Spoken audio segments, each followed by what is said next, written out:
सारी इबादत जो हैं वो अपनी जगह लायक इल्तिफात हैं, और इस्लाम सिर्फ दुआओं का मजमुआ नहीं है। इस्लाम अपने कवानीन रखता है, उसूल रखता है।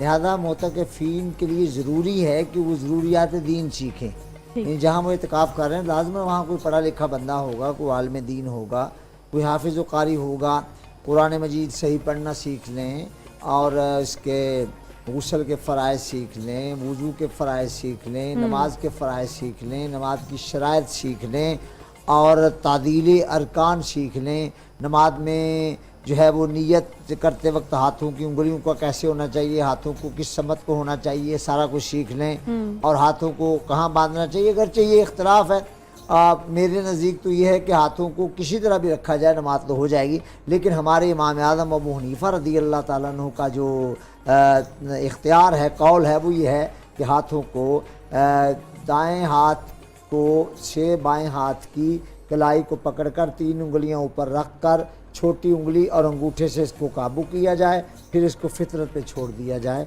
तो ये आके यहाँ ठहर जाते हैं। ये बड़ा आजिज़ाना तरीका, बंदा जब खड़ा होता है ना तो ऐसे लगता है जैसे अपने खालिक के हुज़ूर इंतहाई आजिज़ी के साथ और इंतहाई जो है वो अदब के साथ खड़ा हुआ है। साहब ये एक आप समझते हैं कि एक तरबियत भी है?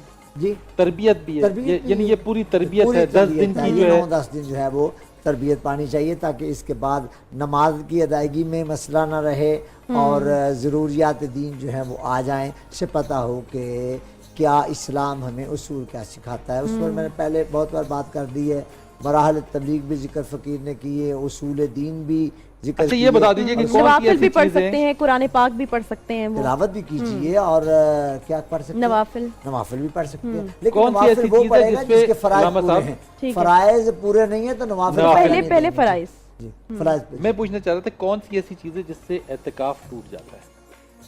कौन सी ऐसी चीज़ है जिससे इत्काफ टूट जाता है? आप किसी के जनाजे में चले गए, इत्काफ में हैं, इत्काफ ख़त्म हो गया। और किसी मरीज़ की इयादत को चले गए आप, इत्काफ ख़त्म हो गया।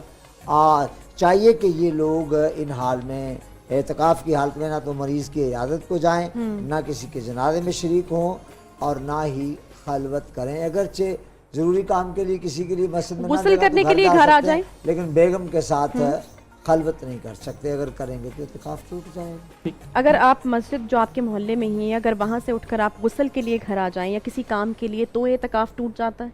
अगर तो गुस्ल फ़र्ज हो गया है और वहाँ से तयम्मुम करके निकले हैं और घर करीब है, ज़रूरत महसूस करते हैं कि वहाँ से पाक होके आ जाता हूँ, तो फिर तो जायज़ है। लेकिन गर्मी दूर करने के लिए नहाने के लिए निकलना ये मुनासिब नहीं है। उलमा बाद उलमा ने कहा कि इससे इत्काफ टूट जाता है।